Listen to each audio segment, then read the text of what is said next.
Bienvenue aujourd'hui, on explore l'intelligence artificielle générative, l'IAG.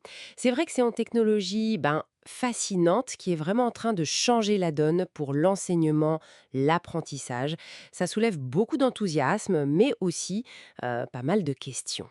Tout à fait. Et on va s'appuyer pour ça sur le contenu d'un webinaire qui date de juin 2025. C'était un webinaire pour les débutants en fait, ceux qui voudraient utiliser l'IAG en pédagogie. D'accord. Et notre objectif, c'est quoi exactement?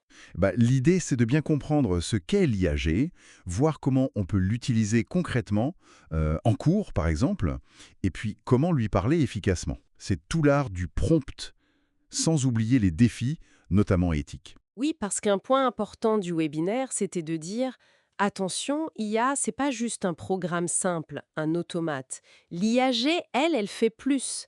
Elle crée des choses nouvelles, du texte, des images. C'est exactement ça. Elle génère du contenu original. Et derrière ça, il y a des technologies assez complexes, comme les fameux transformers. Ce sont des modèles qui ont appris sur d'énormes quantités de données. D'accord. C'est ça qui leur permet de comprendre et de générer des réponses cohérentes. Voilà. C'est cette capacité de génération qui est propre à l'IAG, au sein de la grande famille de l'IA. L'IA, plus largement, c'est un système qui apprend, qui s'adapte, qui a une certaine autonomie. On connaît bien GPT, Midjourney pour les images.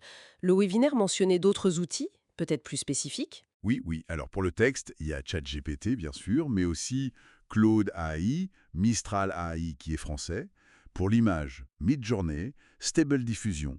Pour la vidéo, on peut citer HeyGen. Mhm. Et puis, plus orienté éducation, on trouve des choses comme Knowledge AI pour les parcours, Notebook LM pour la prise de notes, Perplexity pour la recherche. Ça bouge très très vite en fait. Et concrètement, pour un étudiant ou un enseignant, ça apporte quoi?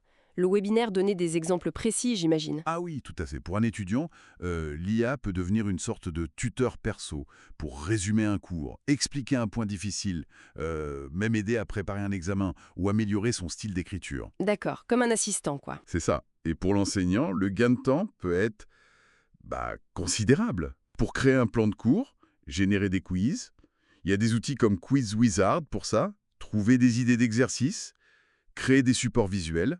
Via des outils comme Canva qui intègrent l'IA, c'est ça? Exactement. Ou Napkin. Ça peut même aider à personnaliser un peu plus l'apprentissage pour chaque élève. Mais pour que ça marche bien, il suffit pas de poser une question comme ça à la va-vite. Non. Le webinaire insistait sur le prompt, la façon de demander. Ah oui, c'est absolument crucial. Le prompt, c'est l'instruction qu'on donne à l'IA. Et pour qu'il soit efficace, le webinaire parlait de 7 composantes. 7, carrément. Lesquelles alors? Alors, le sujet. Le persona qui parle. Quel ton? L'objectif, on veut quoi au final? La tâche et le sujet, de quoi on parle, quelle mission précise, les étapes, comment faire, les contraintes, longueur, style, point à éviter, le format, tableau, liste, et les données si besoin un texte à analyser par exemple. D'accord. Donc si je demande juste fais-moi un cours de biochimie, ça va pas être terrible. Non, c'est sûr. Comparé à un prompt qui dit agis en tant qu'enseignant-chercheur expert, crée un plan de cours détaillé pour des L2, sur tel thème, en 5 chapitres, format liste à puce. Là, le résultat sera bien meilleur. Je vois.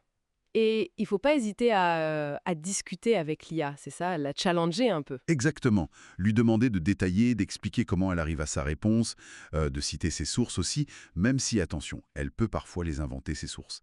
C'est un vrai dialogue à construire. Ce qui nous amène, bah oui, aux limites. Le webinaire parlait d'effet miroir, qu'est-ce que c'est? L'effet miroir, c'est la tendance de l'IA à nous renvoyer nos propres biais. Ceux qui sont dans nos questions ou ceux qui étaient dans les données d'entraînement. Si on pose une question orientée, l'IA risque de nous conforter dans cette idée, plutôt que d'être neutre. Faut être vigilant là-dessus. Très vigilant. Et puis, il y a la fiabilité. On entend parfois parler d'hallucination. Oui, c'est-à-dire? Ce sont des réponses fausses, inventées, mais qui ont l'air crédibles. Le webinaire citait un chiffre pour ChatGPT en 2024, autour de 64% de bonnes réponses, selon Luc Julia. Mais bon, ça évolue vite et ça dépend du sujet. D'accord. Et il y a aussi des limites techniques, environnementales. Oui, entraîner ces modèles, ça demande énormément de données, de calculs, donc beaucoup d'énergie et même d'eau pour refroidir les serveurs.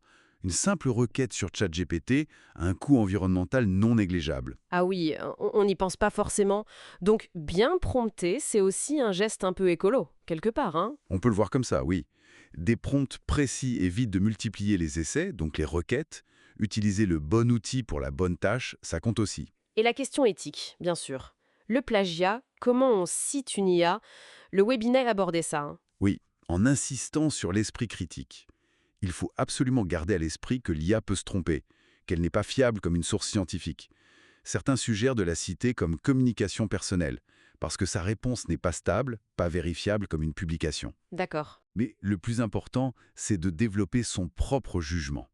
Le webinaire rappelait que l'UNESCO a listé des compétences clés pour les enseignants face à l'IA. Et il proposait des exercices failles, faire analyser par les élèves les sources d'une réponse IA, comparer différents outils sur une même question. Donc, en résumé, l'IAG, c'est un assistant puissant, potentiellement très utile en éducation, mais il faut apprendre à s'en servir avec méthode et un regard critique. C'est une excellente synthèse. C'est un outil impressionnant, mais perfectible. Il faut comprendre comment ça marche, connaître ses limites, pour l'utiliser de façon éclairée et responsable. Et pour finir, une petite question qui reste un peu en suspens avec cette idée d'effet miroir. Si on dialogue tout le temps avec des IA qui finalement reflètent beaucoup nos propres schémas de pensée, est-ce que ça ne risque pas à terme d'influencer notre façon même d'apprendre, de raisonner et de forger notre esprit critique? Comment garder une pensée vraiment authentique?